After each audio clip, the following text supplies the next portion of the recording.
Coordinators ಎಲ್ಲ ಕೇಳ್ಬಿಟ್ಟು ನಿಮ್ಮ ಎಕ್ಸ್ಪೆಕ್ಟೇಷನ್ಸ್ ಏನು ನಮ್ಮ ಬಗ್ಗೆ ಅಂತ ಒಂದು ಹಾಕ್ಬಿಟ್ಟು ಇಲ್ಲ ಎರಡು ಮ್ಯಾಚ್ ಆಗುತ್ತಾ ಅಂತ ನೋಡ್ಬೇಕು.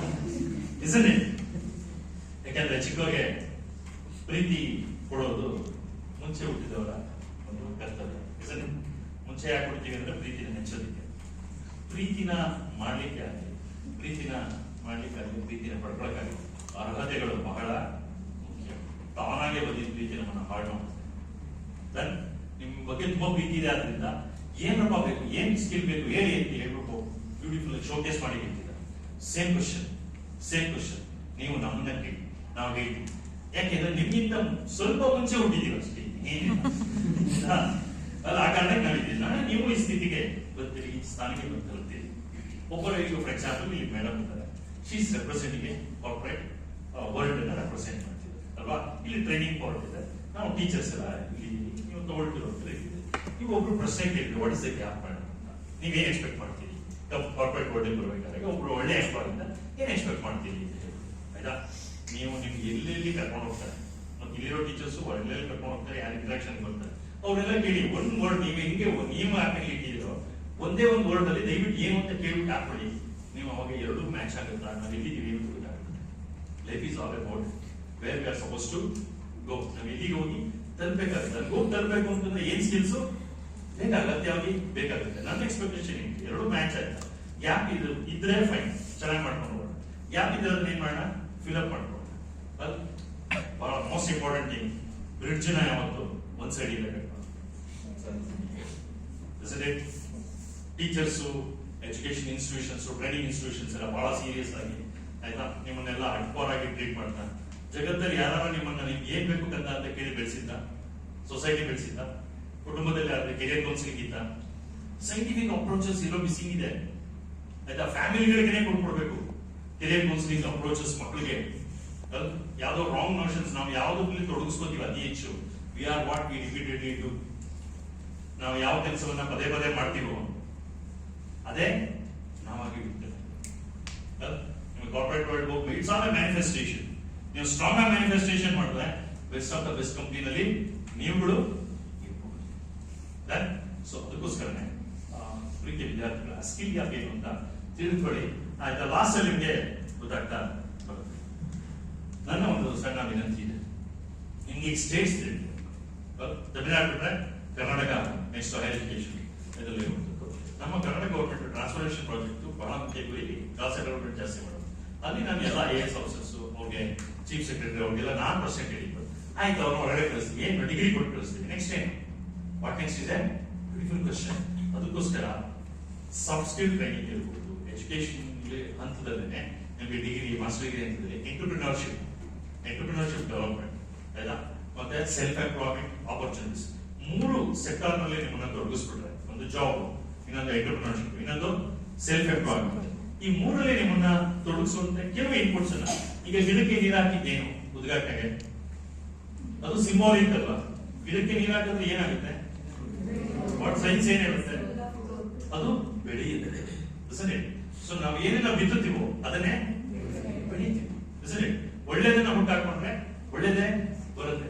ಸೊ ಪ್ರೀತಿಯ ವಿದ್ಯಾರ್ಥಿಗಳು, so what next is beautiful ಬಂದಾಗ ಇಡೀ ಕರ್ನಾಟಕದ ನಮ್ಮಲ್ಲಿ 5,60,000 ಜನ ಡಿಗ್ರಿನಲ್ಲಿ ಸರ್ಕಾರಿ ವ್ಯವಸ್ಥೆಯಲ್ಲಿ ಓದಿದ್ದಾರೆ. ಪ್ರೈವೇಟ್ ಅವರು ಸೇರಿಸ್ಕೊಂಡ್ರೆ 12 ಲಕ್ಷ ಜನ ಬರೀ ಗ್ರಾಜುಯೇಷನ್ಸ್ಗೆ ಬರ್ತಾರೆ. ಇನ್ ಮೆಡಿಕಲ್ ಸೈನ್ಸ್, ಪ್ಯಾರಾಮೆಡಿಕಲ್ ಅವೆಲ್ಲ ಸೇರಿಸ್ಕೊಂಡ್ಬಿಟ್ರೆ 15 ಲಕ್ಷ ತನಕ ಇರ್ತೀರಿ. ಇಡೀ ಪ್ರಪಂಚದಲ್ಲಿ ಪಾಪ್ಯುಲೇಷನ್ ಅಲ್ಲಿ ನಂಬರ್ 1 ಸ್ಥಾನದಲ್ಲಿ ಇದೆ ಹೌದಾ. GDP ನ್ಯೂಸ್ ಪೇಪರ್ ಪ್ರತಿದಿನ ಓದ್ತಿರ್ತೀವಿ. GDP ಲಾಸ್ಟ್ ಇಯರ್ 2024-25 ಡೇಟಾ ಏನ್ ಹೇಳುತ್ತೆ, $4.1 ಟ್ರಿಲಿಯನ್. ಕರ್ನಾಟಕದ ಇಂಡಿಯಾದ GDP ಎಷ್ಟು ಸೈಜ್, 4.13 ಟ್ರಿಲಿಯನ್ ಆಯ್ತಾ. ನಮಗೆ ರೋಮಾಂಚನ ಇದೆ, ನಾವು 3rd highest ಆಗ್ಬಿಟ್ಟಿದ್ದೀವಿ, 4th highest ಆಗ್ಬಿಟ್ಟಿದ್ದೀವಿ. For your kind information, just 30 years back, 30 ವರ್ಷಗಳ ಹಿಂದೆ ಆಯ್ತಾ, ನಾವು ಚೈನಾ ಇಬ್ರು ಈಕ್ವಲ್ ಆಗಿದ್ವಿ. ಏನೋ ಡಿಫರೆನ್ಸ್ ಇತ್ತಾ in terms of population, in terms of history, in terms of traditions, in terms of beliefs, ಆಯ್ತಾ, ಸೋಶಿಯೋ ಎಕನಾಮಿಕ್ ಎಲ್ಲ ಪರ್ ಕ್ಯಾಪಿಟಾ ಯಾವ್ದು ತಗೊಂಡ್ರು 30 years ಬ್ಯಾಕ್ ನಾವು ಚೈನಾದವರು ಇಬ್ರು ಕೂಡ ಈಕ್ವಲ್ ಆಗಿದ್ವಿ. ಇವತ್ತು ಅವ್ರ GDP ಎಷ್ಟು ಗೊತ್ತಾ, ನಮ್ಗೆ ಪೇಪರ್ ಓದ್ಬಿಟ್ರೆ 6.3 ನಾವು 4th ಪ್ಲೇಸ್ ಹೋಗ್ಬಿಟ್ಟಿದ್ದೀವಂತೆ, ನೆಕ್ಸ್ಟ್ 3rd ಪ್ಲೇಸ್ ಹೋಗ್ಬಿಡ್ತೀವಂತೆ ಅಂತ ಹೇಳ್ಬಿಟ್ಟು ದಯವಿಟ್ಟು ರಿಯಾಲಿಟಿನ ಅರ್ಥ ಮಾಡ್ಕೊಳ್ಳಿ. ಇವತ್ತಿನ ಚೈನಾ GDP $22.5 trillion. ನಾವೆಷ್ಟು 4.13. ಚೈನಾದೆಷ್ಟು 22.5 trillion. ಪ್ರಪಂಚದಲ್ಲಿ ನಂಬರ್ 2 ಸ್ಥಾನದಲ್ಲಿ. ಅಮೆರಿಕದೆಷ್ಟು ನಂಬರ್ 1 ಸ್ಥಾನ. ಯಾಕೆಂದ್ರೆ ನಮಗೆ ಯೋಚನೆ ಮಾಡಿದ್ರೆ ಗ್ಲೋಬಲ್ ಲೆವೆಲ್ ಯೋಚನೆ ಮಾಡಬೇಕು. ನಾನು ನನ್ನ ಸರ್ಕಲ್, ನಮ್ಮೂರ್ಲಿ, ನನ್ನ PGಲಿ ನಾನು ಹೀರೋ ಆಗೋದು ಹೇಗೆ, ಹೀರೋಯಿನ್ ಆಗೋದು ಹೇಗೆ, ನಾನು ಯೋಚನೆ ಮಾಡಿದ್ರೆ ಜಾಗತಿಕ ಮಟ್ಟದಲ್ಲಿ ಯೋಚನೆಗಳನ್ನ ಇಟ್ಕೊಳ್ಬೇಕು. ಅಮೆರಿಕದ್ದು GDP ಸೈಜ್ ಎಷ್ಟು ಗೊತ್ತಾ? $30 trillion. ಎಷ್ಟು? $30 trillion. ಅಮೆರಿಕ GDP ಹೋಲಿಸ್ಕೊಂಡ್ರೆ ನಮ್ಮ 4.13 ಅನ್ನುವಂಥದ್ದು is it a big number ಆ small number? Small number. isn't it? ನಾವು 22 ಚೈನಾ ಏನಿದೆ 22.5 trillion, ಅದು ಆಗೋದು ಯಾವಾಗ? 30 trillion ಏನಿದೆ ಅಮೆರಿಕ 2025 ಏನಿದೆ, ನಾವು $30 trillion ಎಕಾನಮಿನ ಸೃಷ್ಟಿ ಮಾಡೋದು ಯಾವಾಗ? ಅದೆಲ್ಲ ಆಗ್ಬೇಕು ಅಂತಂದ್ರೆ ಯಾರೋ ಒಬ್ರು ಬೋರ್ಡ್ ರೂಮ್ ಅಲ್ಲಿ ಕೂತ್ಕೊಂಡ್ಬಿಟ್ಟು ಎಲ್ಲ ಟಾರ್ಗೆಟ್ ಫಿಕ್ಸ್ ಮಾಡ್ಕೊಂಡ್ರೆ ಆಗಲ್ಲ. ಅದಕ್ಕೆ ನಾವೇನ್ ಮಾಡ್ಬೇಕು? ಪ್ರತಿಯೊಬ್ಬರು ಕೈ ಜೋಡಿಸ್ಬೇಕು. ನಮ್ಮ ಇಂಡಿವಿಜುವಲ್ ಲೆವೆಲ್ ಅಲ್ಲಿ ನಾನು ಗೊತ್ತಾದ್ರೆ ನನ್ನ ಬದುಕು ಹೇಗೆ ಗೊತ್ತಾಗುತ್ತೋ ದೇಶದ ಆರ್ಥಿಕ ಪ್ರಗತಿ ಕೂಡ ಬದಲಾಗುತ್ತೆ. ನಾನಿವತ್ತು ಟ್ರೈನಿಂಗ್ ತಗೊಂಡು ನಾನು ಸೇರಿದಂತೆ ಎಂಪ್ಲಾಯ್ಮೆಂಟ್ ಅಲ್ಲಿ ಕೆಲಸದಲ್ಲಿ ನಾನು ಸರಿಯಾಗಿ ಪ್ರೊಡಕ್ಟಿವ್ ಆಗಿ ದುಡಿದ್ರೆ, ಬದ್ಧತೆಯಿಂದ ನಿಷ್ಠೆಯಿಂದ ದುಡಿದ್ರೆ, ಆ ಸಂಸ್ಥೆ ಮುಂದಕ್ಕೆ ಹೋದ್ರೆ, ಎಕಾನಮಿ ಮುಂದಕ್ಕೆ ಹೋದ್ರೆ, ಈ ಪ್ರಪಂಚದಲ್ಲಿ ನಾವು ಏನ್ ಕನಸು ಕಾಣ್ತಿದ್ದೀವಿ 2047ಕ್ಕೆ ಜಾಗತಿಕ ಮಟ್ಟದಲ್ಲಿ ನಾವೇ ನಂಬರ್ 1 ಇರಬೇಕು ಅಂತ, ಅದನ್ನ ಅಚೀವ್ ಮಾಡಿದ್ದೆ ಪ್ರೀತಿ ಮಾತನ್ನ ಹೇಳಿ ನಾನು ಮುಗಿಸ್ತೇನೆ. ಸೊ ಕರ್ನಾಟಕದ ಮಟ್ಟಿಗೆ ನಮಗೆ $1 trillion ಈ ಬಹುಶಃ $1 trillion ನಿಮಗೆ ಜಾಗತಿಕ ಮಟ್ಟದಲ್ಲಿ ಫಿಗರ್ಸ್ ಆಗಿದೆ.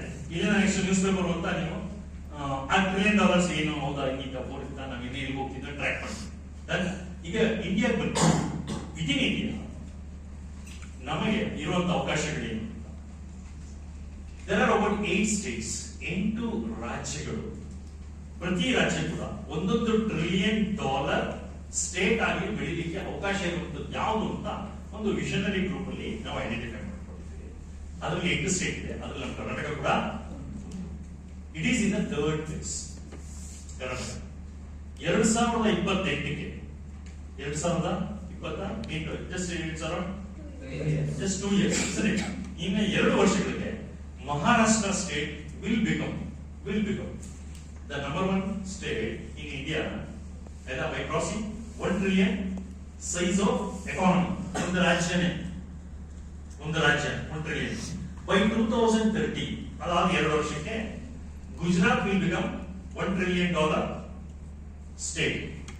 ನಮ್ಮ ಕರ್ನಾಟಕ 2032 ಟಾರ್ಗೆಟ್ ಇಟ್ಕೊಂಡಿರೋದು. ಇವತ್ತಿನ ಸ್ಪೀಡ್ ಅಲ್ಲಿ ನಾವು ಹೋಗ್ತಿದ್ರೆ $1 trillion ಎಕಾನಮಿ ಆಗಿ ನಮ್ಮ ಕರ್ನಾಟಕ ಸ್ಟೇಟ್ ಅಲೋನ್ ವಿಲ್ ರಾಜ್ಯ ತಾನಾಗೆ ಬೆಳೆಯುತ್ತಾ? ನೀವೆಲ್ಲ ತಾನಾಗೆ ಬೆಳೆಯುತ್ತಾ? ಕೇರ್ ಮಾಡಿರೋ ನಿಮ್ಗೆ ಯಾರು? ಪ್ರೋಟೀನು, ವಿಟಮಿನು, ಆಯ್ತಾ? ನಿಮ್ಮೆಲ್ಲ ಕನಸು, ಹಾರೈಕೆ, ಆಶೀರ್ವಾದ, ಹರಕೆಗಳು ಎಲ್ಲ ಹೊತ್ಕೊಂಡಿದಾರಲ್ವಾ? ಹಾಗೆ ನಿಮ್ಮನ್ನು ಬೆಳೆಸಕ್ಕೆ ಅಷ್ಟೆಲ್ಲ ಜನ ಹಾಗೆ ಹೊತ್ತು ಮಾಡ್ಬೇಕಾದ್ರೆ ನಮ್ಮ ರಾಜ್ಯನ ಬೆಳೆಸಬೇಕು, ನಮ್ಮ ದೇಶನ ಬೆಳೆಸಬೇಕು. ಜಾಗತಿಕ ಮಟ್ಟದಲ್ಲಿ ನಾವು ಎಲ್ಲರಿಗೂ ಒಂದು ಆಶಾ ಭರವಸೆ ಕಿರಣವಾಗಿ ನಾವು ಕಾಣ್ಬೇಕು. ನಮ್ಮ ಸ್ಟೇಟ್ ಕಾಣ್ಬೇಕು, ನಮ್ಮ ದೇಶ ಕಾಣ್ಬೇಕು ಅಂತಂದ್ರೆ ನಾವೆಲ್ಲ ಮನಸ್ಸಿಟ್ಟು ದುಡಿಬೇಕಲ್ವಾ? ಕೇವಲ ನಮ್ಗೆ ಸಂಬಳ ಸಿಗಲಿ, ನನಗೆ ನನ್ನ ಫ್ಯಾಮಿಲಿ ಆಗುತ್ತೆ, ನಾನು ಲೈಫ್ ಒಂದು ತಗೊಂಡು ಇನ್ನೇನೋ ತಗೊಂಡು ಅಂತ ದಯವಿಟ್ಟು ಯಾರು ಕನ್ಸರ್ನ್ ಕಾಣ್ಬಿಡಿ. ಕಟ್ರೆ ಕನಸುಗಳು ಏನ್ ಮಾಡಿ ದೊಡ್ಡದಾಗಿ ಕನಸುಗಳನ್ನ ಕಾಣ್ಬೇಕು. isn't it? Think bigger, biggest. Think big ಅಂತ ಹೇಳಿದ್ದಾರು doctor APJ Abdul Kalam. isn't it? Very simple principle. ದೊಡ್ಡದಾಗಿ ಆಲೋಚನೆ ಮಾಡಿದ್ರೆ ದೊಡ್ಡದಾಗೆ ವಯಸ್ಸು ವರ್ಷ ಏನು ಸಣ್ಣ ಸಣ್ಣ ಆಲೋಚನೆಗಳು ಇಟ್ಕೊಂಡ್ರೆ ಸಣ್ಣದಾಗೆ. isn't it? ನಾನು ಯಾವ ಕನಸಿನ ಭಾಗವಾಗಿ ನಾನು ಈ ವ್ಯವಸ್ಥೆಯಲ್ಲಿ ಬದುಕ್ತಿದ್ದೀನಿ, ಈ 2026 ಅಲ್ಲಿ ನಾನು ಕನಸನ್ನ ಕಾಣ್ತೀನಿ ಬರುದೇ ವರ್ಷದಲ್ಲಿ ಅಂತ ನೀವು ನೋಡ್ಬೇಕು. ನಮ್ಮ ಕಾಲೇಜಲ್ಲಿ ನಮ್ಮ ಮಾಸ್ಟರ್ ಡಿಗ್ರಿ ವಿದ್ಯಾರ್ಥಿಗಳಿಗೆ ಎಂಟರ್ಪ್ರಿನರ್ಶಿಪ್ ಡೆವಲಪ್ಮೆಂಟ್ ವರ್ಕ್ಶಾಪ್ಸ್ ಮತ್ತೆ ಈ ತರದ್ದು ನಾನು ಸ್ವಲ್ಪ ಇದಕ್ಕಿಂತ ಸ್ವಿಚ್ ಓವರ್ ಆಗ್ಬಿಟ್ಟಿದ್ದೀನಿ. ಜಾಬ್ ಇಂದ next job creation is most important. ಹೊರಗಡೆ ಬರ್ತಿರೋ ಕೆಲಸ ಕೊಡಬೇಕಂದ್ರೆ ಸಂಸ್ಥೆಗಳು ಬೇಕಲ್ವಾ, ಆ ಸಂಸ್ಥೆ ಬೇಕು ಅಂತಂದ್ರೆ ಎಂಟರ್ಪ್ರೈಸಿಂಗ್ ಸ್ಕಿಲ್ಸ್ ಬೇಕು. ಒಬ್ಬೊಬ್ಬರು ವಿದ್ಯಾರ್ಥಿಗಳು ಒಂದೊಂದು ಮನ್ಸು ಮಾಡಿ ಅವರು ಹೊರಗಡೆ ಬಂದು 10 ಜನಕ್ಕೆ 100 ಜನಕ್ಕೆ ತಮ್ಮ ಕ್ಲಾಸ್ಮೇಟ್ಸ್ಗೆ, ನಮ್ಮ ಕಾಲೇಜಲ್ಲಿ 1000 ಜನ ಪದವೀಧರರು ಹೊರಗಡೆ ಬರ್ತಾರೆ. Degree, master degree, M Com, BA, B.ಕಾಮ್, BBA ಮತ್ತೆ BCA 1000 ಜನ ಮಾರಾಣಿ ಒಂದೇ ಕಾಲೇಜಲ್ಲಿ. ಅಲ್ಲಿ 11 ವರ್ಷದಿಂದ ಪ್ಲೇಸ್ಮೆಂಟ್ ಆಫೀಸರ್ ಆಗಿದೆ. 11,000 ಜನ ಗ್ರಾಜುಯೇಟ್ಸ್ ಅವ್ರು ಏನಾಗ್ತಿದ್ದಾರೆ, ಅವ್ರು ಬೆಳಿಬೇಕಾದ್ರೆ ಹೇಗಿದ್ರು ಆಯ್ತಾ, ಹೊರಗಡೆ ಬಂದಾಗ ಏನ್ ಸ್ಕಿಲ್ಸ್ ಕಲ್ತ್ಕೊಂಡ್ರು ಹೇಳಿದ್ದೀನ, ಹೊರಗಡೆ ಬಂದು ಹಿಂಗ್ ಸೆಟ್ಲ್ ಆಗಿದ್ದಾರೆ ಲೈಫ್ ಅಲ್ಲಿ. ಎಕಾನಮಿಗೆ ಏನ್ ಕಾಂಟ್ರಿಬ್ಯೂಟ್ ಮಾಡ್ತೀರಾ, ಇಂಡಿವಿಜುವಲ್ ಅಲ್ಲಿ ಏನ್ ಅವ್ರಿಗೆ ಟ್ರಾನ್ಸ್ಫಾರ್ಮೇಶನ್ ಆಗಿದೆ ಬದುಕಲ್ಲಿ ಅನ್ನೋದನ್ನ ಬಹಳ ಹತ್ತಿರದಿಂದ ನೋಡಿದೆ. ವಿದ್ಯಾರ್ಥಿಗಳೇ, ದಯವಿಟ್ಟು ನಾನು ಹೇಳೋದು, ನಾವು ಬದಲಾಗೋಣ, ನಮ್ಮ ರಾಜ್ಯನ ಕೂಡ ಬದಲಾಯಿಸೋಣ. ನಮ್ಮ ದೇಶ ಖಂಡಿತ ಬದಲಾಗುತ್ತೆ, ನಮ್ಮಿಂದ ಆಗುತ್ತೆ. ನಾವೇ ಪ್ರಯತ್ನ ಪಡ್ತಾ ಇದ್ರೆ ನಮ್ಮ ಬದುಕು ಬದಲಾಗಲ್ಲ, ದೇಶ ಚಿತ್ರಣ ಕೂಡ. ಸೊ ನಾವು ಬೇಗನೆ, ನಾವು ಏನ್ 4.13 ಟ್ರಿಲಿಯನ್ ಇದ್ದೀವಿ, ನಾವು ಬೇಗ 22.5 ಹೋಗ್ಬೇಕು, 30 ಹೋಗ್ಬೇಕು ಆಯ್ತಾ. 30 ಇದ್ದು $50 ಟ್ರಿಲಿಯನ್ ಕನ್ಸ್ ಕಾಣ್ತೀರ ಚೈನಾದವರು ಬೈ 2050, $50 ಟ್ರಿಲಿಯನ್ ಆಯ್ತಾ. 2035ಗೆ ವೆರಿ ಸಿಂಪಲ್ ಟಾರ್ಗೆಟ್ ಕೆಪ್ಟ್. ಅಮೆರಿಕನ 2035ಗೆ ಬೀಟ್ ಮಾಡ್ತಾರೆ. ಬೇಕೋ ಬೇಡೋ, ಅಮೆರಿಕ ನೋಡಿದಿರ ಅಧ್ಯಕ್ಷ, ನಾನು ನೆನೆ ಏನ್ ಮಾಡಿದ್ರೆ, ನೆನೆ ಮೊನ್ನೆ ಏನ್ ಮಾಡಿದ್ರೆ, ಇನ್ನೊಂದು ದೇಶದವ್ರನ್ನ ಹೋಗಿ ಹಂಗೆ ಫ್ಲೈ ಹಿಂಗ್ ಹೋಗಿ ಎತ್ಕೊಂಡ್ಬಿಟ್ಟಿದಾರಲ್ಲ. ಅಂತ ಅಮೆರಿಕನ ಅವರು 2035ಗೆ ಸೈಲೆಂಟ್ ಆಗಿ ಓಡಿಸ್ತಾರೆ in terms of economic progress ಆಯ್ತಾ. ಈ ಪ್ರಪಂಚದಲ್ಲಿ ನೀವು ನೆಕ್ಸ್ಟ್ ನಿಮ್ಮ ಮಕ್ಕಳಿಗೆ ನೀವು ಪಾಠ ಹೇಳ್ಬೇಕಾದ್ರೆ ನಂಬರ್ 1 ಎಕಾನಮಿ ಯಾವುದು ಅಂತ ನೀನು 10 ವರ್ಷಕ್ಕೆ 2035 ನೀವು ಹೇಳ್ಬೇಕಾದ್ರೆ ಒಂದೇ ಒಂದು ಹೆಸರು ಯಾವುದು? ಅವ್ರು ಮುಂದೆ ಬಂದಿದ್ದಕ್ಕೆ ಕಾರಣ ಆಗಿದ್ದು ಸ್ಕಿಲ್ ಡೆವಲಪ್ಮೆಂಟ್ ಹೆಚ್ಚು ಉತ್ತರ. ಚೈನಾ ಅಂತ ಚೈನಾ ಇಬ್ರು ಈಕ್ವಲ್ ಆಗಿದೆ. ಅವರು ಅಜ್ಞಾನದಿಂದ ಜ್ಞಾನ ಕಡೆ ಬರೋಕ್ಕೆ ಕಾರಣ ಆಗಿದೆ ಸ್ಕಿಲ್ ಎಜುಕೇಶನ್. ಪ್ರೈಮರಿಯಿಂದಲೇ ಅವರು ಆಸಕ್ತಿ ಕ್ಷೇತ್ರಗಳನ್ನ ಗುರುಸಿ ಇಡೀ ಪ್ರಪಂಚಕ್ಕೆ it is not as a world factory ಅಂತ ಕರಿತೀವಿ ಅಮೆರಿಕ. ನಮ್ಮ ದೇಶದ ಎಕಾನಮಿ GDP ಹೇಳುತ್ತಲ್ಲ, ಇರೋದೇ 3 ಸೆಕ್ಟರ್: ಅಗ್ರಿಕಲ್ಚರ್, ಮ್ಯಾನುಫ್ಯಾಕ್ಚರಿಂಗ್ ಮತ್ತೆ ಸರ್ವಿಸ್ ಅಲ್ವಾ. ನಮ್ಮ ದೇಶದ GDP ನಲ್ಲಿ 50% ಆಫ್ ದ ಇದೇನ್ ಬರ್ತಾ ಇದೆ, ಕಾಂಟ್ರಿಬ್ಯೂಷನ್ ಬರ್ತಾ ಇರುವಂತದ್ದು ಸರ್ವಿಸ್ ಸೆಕ್ಟರ್. ಪ್ರೈಮರಿ ಸೆಕ್ಟರ್ ನಾವು ಶತಮಾನಗಳ ಕಾಲದಿಂದ ನಾವು ನಂಬಿ ಬಂದಿರುವಂತದ್ದು ಯಾವುದು ಸೆಕ್ಟರ್? ಅಗ್ರಿಕಲ್ಚರ್. ಈಗ ಮಧ್ಯದಲ್ಲಿ ಒಂದು ಸ್ವಲ್ಪ ಇದೆ ಕರೆಕ್ಷನ್, ಬೇರೆ ಮ್ಯಾನುಫ್ಯಾಕ್ಚರಿಂಗ್ ಮತ್ತೆ ಸರ್ವಿಸ್. ಇವೆರಡು ಕ್ಷೇತ್ರಗಳಿಗೆ ನಮ್ಮ ದೇಶದಲ್ಲಿ ತುಂಬಾ ಹೆಚ್ಚಿನ ಅವಕಾಶ ಇದೆ. ಇದನ್ನು ಬಹಳ ಬೇಗ ಗುರುತಿಸಿಕೊಂಡ್ರು ಅವರು. ಹಾಗಾಗಿ ಮ್ಯಾನುಫ್ಯಾಕ್ಚರಿಂಗ್ ಸೆಕ್ಟರ್ ಅಲ್ಲಿ ಮುಂದೆ ಬಂದ್ಬಿಟ್ರು. ಸರ್ವಿಸ್ ಸೆಕ್ಟರ್ ನಲ್ಲಿ ಅವರು 2012 ಆನ್ವರ್ಡ್ಸ್ ಬಹುಶಃ ಅಮೆರಿಕಾನ ಅವರ ಗಮನದಲ್ಲಿ ಇಟ್ಕೊಂಡು ಬೀಟ್ ಮಾಡ್ಬೇಕು ಅಂದ್ರೆ ಒಂದೇ ದಿನಕ್ಕೆ ಆಗಲ್ಲಪ್ಪ. ಇವತ್ತು ಹೇಳ್ಬಿಟ್ಟು ನಾವು ನಾಳೆ ನಂಬರ್ 1 ಆಗಕ್ಕೆ ಸಾಧ್ಯನಾ? ಇಲ್ಲ. ಸರಿ, ಒಂದು ಗಿಡ ಮರ ಬೆಳಿಬೇಕು ಅಂದ್ರೆ it takes it's on time. Well, so 2012 ನಂತರ ರಿಸರ್ಚ್ ಅಂಡ್ ಡೆವಲಪ್ಮೆಂಟ್ ಅಲ್ಲಿ ಚೈನಾದವರು ಅತಿ ಹೆಚ್ಚು ಇನ್ವೆಸ್ಟ್ ಮಾಡ್ತಾರೆ. ಅದರ ಪ್ರತಿಫಲನೆ 2024-25ರಲ್ಲಿ ಹೈಯೆಸ್ಟ್ ಪೇಟೆಂಟ್ ರೇಟ್, ಪೇಟೆಂಟ್ ಆಫೀಸ್ಗೆ ಗ್ಲೋಬಲ್ ಲೆವೆಲ್ ಅಲ್ಲಿ ರಿಜಿಸ್ಟರ್ ಆಗ್ತಿರೋದು, ಪೇಟೆಂಟ್ ಬೇಕು ಅಂತ ರಿಜಿಸ್ಟರ್ ಆಗ್ತಿರೋದು ಯಾವ ದೇಶದಿಂದ ಅಂತ ಹೋದ್ರೆ ಅಮೆರಿಕದಿಂದ. First time in the history China has beated America. ಅತಿ ಹೆಚ್ಚು ಪೇಟೆಂಟ್ ರೇಟ್ಸ್. ಯಾಕೆಂದ್ರೆ R&D ನಲ್ಲಿ ಇನ್ವೆಸ್ಟ್ ಮಾಡ್ತಿದ್ದಾರೆ ಅವ್ರು. ಅಷ್ಟೆಲ್ಲ ಒಂದು ಡೆವಲಪ್ಮೆಂಟ್ಗೆ ಪ್ರೋಗ್ರೆಸ್ ಇಟ್ಕೊಂಡ್ಬೇಕಾದ್ರೆ ಈಗ ನೀವ್ ಎಷ್ಟು ಆಗ್ತೀವಿ? ನಿಮ್ ಪ್ರಶ್ನೆ ಬಹಳ ಚಿಕ್ಕದೊಂದ್ಸಲ ನಿಮ್ಮ ಪ್ರಶ್ನೆ, ನಾವು ಇಂಡಿವಿಜುವಲ್ ನಾನು ಹೇಗೆ ಮುಂದೆ ಬರೋದು ಅನ್ನೋದೇ ನಿಮ್ಗೆ ಇಷ್ಟು ಕಾಡ್ತಿರ್ಬಾರ್ದು. ನಮ್ಮ ಇಡೀ ದೇಶ ನಮಗೆ ಅದನ್ನ ಪರಿಭಾವಿಸ್ಕೊಳ್ಳಿ, ಬೇರೆ part of economic progress journey ಅಂತ ಹೇಳಿ. ಸೊ ಅವಾಗ ನಾವೆಲ್ಲರೂ ಕೂಡ ಪ್ರಪಂಚದಲ್ಲಿ ಏನು ಹೊರಗಡೆ ಪೊಲೀಸ್ ಸ್ಟೇಷನ್ ಬೆಳೆದಿರುವಂತ ಇದು ನಮ್ಮ ಮೀಡಿಯಾಗಳಲ್ಲಿ ಬರ್ತಾವ ಕೇಸ್ಗಳೆಲ್ಲ ಇದು ನೆಗೆಟಿವಿಟಿ ಎಲ್ಲ ಕಮ್ಮಿ ಆಗ್ತವೆ. ಸೊ ಪ್ರತಿಯೊಬ್ಬರು ಬದಲಾದ್ರೆ ಬಹುಶಃ ದೇಶ ಬಹಳ ಬೇಗ ಮುಂದೆ ಹೋಗುತ್ತೆ ಅಂತ ಈ 2 ಬ್ಯಾಚ್ ಏನಿದೆ ಅದು ಟೀಚರ್ಸ್ ಕೂಡ ಸೆಗ್ಮೆಂಟ್ ಇದೆ ಅಂತ ಹೇಳಿ 3 months ಕೋರ್ಸ್ ಬ್ಯಾಚ್ ಅಲ್ಲಿ ನೀವು ಟೀಚರ್ಸ್ ಆದ್ರೆ ನಿಮ್ಮ ವಿದ್ಯಾರ್ಥಿಗಳಿಗೆ ಪಾಸಿಟಿವಿಟಿನ ತುಂಬಿ ದೊಡ್ಡ ಪ್ರಶ್ನೆಗಳನ್ನ ಅವ್ರ ಮುಂದೆ ಫೇಸ್ ಮಾಡಲಿಕ್ಕೆ ಹೇಳಿ. Always there is a scope for correction including me also. ಪ್ರತಿಯೊಬ್ಬರು ಕಲೀಲಿಕ್ಕೆ, ತಿಳ್ಕೊಳ್ಳಿಕ್ಕೆ, ಸಾಧಿಸಲಿಕ್ಕೆ, ಸಾಧನೆಗಳಿಗೆ ಹೆಜ್ಜೆಗಳನ್ನ ಹಾಕ್ಲಿಕ್ಕೆ ನಮ್ಮೆಲ್ಲರಿಗೂ ಸಮಾನ ಅವಕಾಶಗಳು ಪ್ರತಿಯೊಬ್ಬರಿಗೂ ಇದೆ. ಅದ್ರ ಕಡೆ ಮುಂದೆ ಹೋಗೋಣ ಅಂತ ಪರಿಭಾವಿಸ್ತಾ ನನ್ನ ಇಲ್ಲಿ ಬನ್ನಿ ಪ್ರೋಗ್ರಾಮ್ ಇಂದ ಕರೆಸಿದ್ದಕ್ಕೆ ಜ್ಯೋತಿ ಮೇಡಮ್ ಅವರಿಗೆ, ಸೆಬಾಸ್ಟಿಯನ್ ಸರ್ಗೆ ಆಯ್ತಾ, ಇಲ್ಲಿ ಬಂದ ಮೇಡಮ್ ಅವರು ಪರಿಚಯ ಆದ್ರು. ಇನ್ಫೋಸಿಸ್ ನಮ್ಮ ಕಾಲೇಜು ಸ್ವಲ್ಪ ಕ್ಲೋಸ್ ರಿಲೇಶನ್ಶಿಪ್ ಇದೆ ಆಯ್ತಾ ಮೇಡಮ್. ನಾನು ಮೊದಲೇ ಹೇಳಿದಾಗೆ ಒಂದೇ ವರ್ಷದಲ್ಲಿ ಅಂದ್ರೆ ಬೇರೆ ಎಲ್ಲ ವರ್ಷದಲ್ಲೂ ಇನ್ಫೋಸಿಸ್ ಸ್ಟಾರ್ಟ್ ಆಗ್ತಿದ್ದಾರೆ. 135 ಸ್ಟೂಡೆಂಟ್ಸ್ 2022-23ನೇ ಸಾಲಿನಲ್ಲಿ ಒಂದೇ ಕಾಲೇಜಿಂದ 135 students, that too girls, that too socio economic background ಅವ್ರು ತಗೊಂಡ್ರೆ ವೆರಿ ಪೂರ್ ಸಿಕ್ಕಾಪಟ್ಟೆ ಗಲಾಟದಿಂದ ಬಂದು ನಿಮ್ಮ ಕಂಪ್ನಿಗೆ ಅವರು ಸೆಲೆಕ್ಟ್ ಆಗಿದ್ದಾರೆ. ಅದಕ್ಕೆ ಅವಕಾಶನ ನಮ್ಮ ಇನ್ಫೋಸಿಸ್ ಸಂಸ್ಥೆ ಕೊಟ್ಟಿದೆ. ಅದ್ರ ಜೊತೆನಲ್ಲಿ ಬಹಳ ಮುಖ್ಯವಾಗಿ CSR ಫಂಡ್ ಅಲ್ಲಿ ಇನ್ಫೋಸಿಸ್ ಸಂಸ್ಥೆಯವರು ಇನ್ಫೋಸಿಸ್ ಸ್ಪ್ರಿಂಗ್ ಬೋರ್ಡ್ ಅಂತ ಒಂದು ಡಿಜಿಟಲ್ ಲರ್ನಿಂಗ್ ಪ್ಲಾಟ್ಫಾರ್ಮ್ ಅನ್ನ ಓಪನ್ ಮಾಡಿದೆ. ಅದನ್ನ ಕೊರೋನಾ ಟೈಮಲ್ಲಿ 2021ರಲ್ಲಿ ಅದನ್ನ ಲಾಂಚ್ ಮಾಡಿದ್ರು. ನಮ್ಮ ಕಾಲೇಜಿನಲ್ಲಿ ಅದರ ಮುಖಾಂತರ ಇನ್ಕ್ಲೂಡಿಂಗ್ ಮೀ ನನ್ನನ್ನು ಸೇರಿಸಿ 1 ಲಕ್ಷ ಡಿಜಿಟಲ್ ಸ್ಕಿಲ್ಸ್ ಸಂಬಂಧಪಟ್ಟಂತೆ ಕೋರ್ಸ್ಗಳನ್ನ ಕಂಪ್ಲೀಟ್ ಮಾಡಿ ಸರ್ಟಿಫಿಕೇಟ್ಸ್ ಡೌನ್ಲೋಡ್ ಆಗಿದೆ ಆಯ್ತಾ. So that means learning is online process ಆಯ್ತಾ. ಅದೇನು ಸ್ಟಾಪ್ ಆಗೋಗ್ತಿಲ್ಲ, ಹಂಗಾಗಿ ಮಾಡಿ ಕಲಿಬೇಕು. ಕಲಿಯುಗ ಅಲ್ವಾಯ್ತು, ಯಾವಾಗ ಆಯ್ತು ಪುರಾಣಗಳ ಪ್ರಕಾರ ಕಲಿಯುಗ ಅನ್ನೋದ್ರ ಅರ್ಥ ಏನು? ಕಲಿತಾ ಇರುವಂತ ಎಷ್ಟು ಕಲಿದ್ರು ಸಾಕಾಗುತ್ತೆ. ಸೊ ಅದಕ್ಕೆ ಇನ್ಫೋಸಿಸ್ ಅಂತ ಸಂಸ್ಥೆ ಅವಕಾಶ ಮಾಡಿಕೊಟ್ಟಿದೆ. ಅದಕ್ಕೆ ನಾನು ಒಬ್ಬ ಟೀಚರ್ ಆಗಿ ನಾನು ಮೋರ್ ದ್ಯಾನ್ 200 ಸರ್ಟಿಫಿಕೇಟ್ಸ್ ಕೋರ್ಸಸ್ ನಾನು ಕೂಡ ಡೌನ್ಲೋಡ್ ಮಾಡಿಕೊಂಡಿದ್ದೇನೆ, ಕಲ್ತಿದ್ದೇನೆ. ನೀವು ಕೂಡ ಅದ್ರ ಬಗ್ಗೆ ನಿರಂತರ ಕಲಿಕೆ ಇರಲಿ ಅಂತ ಹಾರೈಸ್ತಾ ಇಲ್ಲಿ ಟ್ರೈನಿಂಗ್ ತೆಗೆದುಕೊಳ್ಳುವ ಪ್ರತಿಯೊಬ್ಬರಿಗೂ ನಿಮ್ಮ ಗುರಿ ಕಡೆಗೆ ನೀವು ತಲುಪಿ ಕೆಲಸ ಬೇಗ ಖಂಡಿತ ಸಿಗುತ್ತೆ ಆಯ್ತಾ. ಇಂಟರ್ವ್ಯೂ ನಲ್ಲಿ ಏನಂತ ಕೇಳಿದ್ರೆ ಒಂದು ಎಕ್ಸಾಂಪಲ್ ಹೇಳಿ ಮುಗಿಸ್ಬಿಡ್ತೀನಿ. ಒಂದು ಇಂಟರ್ವ್ಯೂ ಪ್ಯಾನಲ್ ನಿಮ್ಗೆ ಅದೆಲ್ಲ ಪ್ರಶ್ನೆ ಅಲ್ಲೇ ಕೇಳ್ತಾರೆ ಏನು ಅಂತ ಹೇಳ್ಬಿಟ್ಟು ಈ ಪ್ಯಾನಲ್ ಬೋರ್ಡ್ ಅಲ್ಲೇ ಕೂತಿದ್ರು, ಬಂದ್ರು ಗುಡ್ ಮಾರ್ನಿಂಗ್ ಸರ್ ಅಂತ ಬಂದು ಕೂತ್ಕೊಂಡು ಸ್ಟೈಲಾಗಿ ಕೂತ್ಕೊಂಡು ಅವನಿಗೆ ಟೈ ಸರಿಯಾಗಿ ಹಾಕಿರ್ಲಿಲ್ಲ. ಟೈ ಇಂಟರ್ವ್ಯೂ ಹೋಗ್ಬೇಕಾದ್ರೆ ಟೈ ಹಾಕೊಂಡು ಹುಡುಗಲ್ಲ ಸರಿ. ಸೊ ಟೈ ಹಾಕೊಂಡಿಲ್ಲ, ಸೊ ಟೈ ಸರಿಯಾಗಿ ನಾಟು ಬಿದ್ದಿರಲಿಲ್ಲ. ನಾವು ಫಸ್ಟ್ ಇಂಟರ್ವ್ಯೂ ಕ್ವೆಶ್ಚನ್ ಕೇಳಿದ್ರು, ವಾಟ್ಸ್ ಯುವರ್ ನೇಮ್ ಅಂತ ಹೇಳ್ದ. ಯಾಕೆ ನೀವು ಟೈನ ಸರಿಯಾಗಿ ಹಾಕಿಲ್ಲ ಅಂತ ಅನ್ಸುತ್ತೆ ಹೇಳಿದ್ರು. ನಾವು ನಾಚ್ಕೊಂಡು ಪಾಪ ಇಲ್ಲ ಆಯ್ತಾ. ನಾವು ನಾಚ್ಕೊಂಡು ಮೇಡಮ್ ಅದು ನಮ್ಗೆ ಗೊತ್ತಿರಲಿಲ್ಲ, ನಮ್ಮ ಫ್ರೆಂಡ್ ಕೇಳ್ಕೊಂಡು ಬೆಳಗ್ಗೆ ಇಂಟರ್ವ್ಯೂ ಇತ್ತಲ್ಲ ಅದಕ್ಕೇನೆ ನಾನು ಹಾಕೊಂಡು ಬಂದೆ ಅಂತ ಕೇಳಿದ್ರು. ಪಕ್ಕದಲ್ಲಿ ಒಬ್ರು ನಿಮ್ಗೆ ಗೊತ್ತು ಇಟ್ಸ್ ಆಲ್ ಇಂಟರ್ವ್ಯೂ ಏನ್ರಿ ಅಸೆಸಿಂಗ್. ಏನ್ ಅಸೆಸ್ ಮಾಡ್ತೀವಿ? ಪಾಸಿಟಿವ್ ಆಗಿದ್ದೀರಾ, ನೆಗೆಟಿವ್ ಆಗಿದೆ. ಪಾಸಿಟಿವ್ ಆಗಿದ್ರೆ ಒಳಗಡೆ, ನೆಗೆಟಿವ್ ಆಗಿದ್ರೆ ಇನ್ನೊಂದು ಸ್ವಲ್ಪ ನೀವೇ ಪಾಯಿಂಟ್ ಏನಾಗಿದೆ. ಬಟ್ ಇಷ್ಟೇ ಸಿಂಪಲ್ ಪ್ರೋಸೆಸ್. ಅವ್ನಿಗೆ ಅಲ್ಲಿ ಕೂತಿದ್ದವ್ರು ಒಬ್ಬರು ಹೇಳೋದು, ನೀವು ಟೈ ಸರಿಯಾಗಿ ನಾಟ್ ನಿಂತಿಲ್ಲ, ಅದಕ್ಕೆ ನಂಗೆ ಗೊತ್ತಿಲ್ಲ, ನಮ್ಮ ಫ್ರೆಂಡ್ ಹಾಕಿದ್ದು ನಾನು ಹೇಳ್ಕೊಟ್ಟು ಕಲಿತೀರಾ ಅಂತ ಕೇಳೋದು. ಎಸ್ ಸರ್ಟನ್ಲಿ ನಾನು ಕಲಿತೀನಿ, ನಂಗೆ ಗೊತ್ತಿಲ್ಲ. ಒಂದು ನಿಮಿಷ ಬಾ ಅಂತ ಮೇಡಮ್ ಅದು ಈಗ ನಿಮ್ ಬಾಯಿಲ್ಲ ಅಂತ ಸರಿ ಬಂದ ಅವ್ರು ಒಬ್ರು ಹೇಳ್ಕೊಟ್ರು ಈ ತರ ಈಗ ಹಾಕ್ಬೇಕು, ನಾಟಿಗೆ ಹಾಕ್ಬೇಕು. ಅವನು 2 ಸರಿ ಟ್ರೈ ಮಾಡೋದು ಅಂತ 2ನೇ 3ನೇ ಬಂದ್ಬಿಡ್ತದೆ. ಹಾಗೆ ಸೀಕ ಟೈ ಹಾಕ್ಬೇಕು.